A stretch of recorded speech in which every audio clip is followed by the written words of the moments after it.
దేవుడు వివాహమైన ప్రతి ఒక్కరికి బహుమానాలు ఇస్తున్నాడు. బహుమానం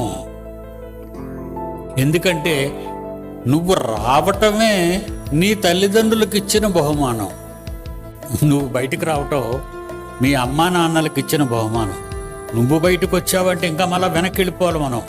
కొన్ని కోట్ల శుక్రకణాలు బయలుదేరుతాయి తండ్రిలో నుంచి, కోట్లు. ఆ రన్నింగ్ రేసులో నువ్వు ఫస్ట్ వచ్చావు. ఫస్ట్ నువ్వు రాలేదు, నిన్ను తీసుకొచ్చాడు దేవుడు. తల్లిని కలవగానే తండ్రిలో నుంచి కోటాను కోట్ల శుక్రకణాలు వస్తాయి. ఆ శుక్రకణాలలో ఒక శుక్రకణం నువ్వు.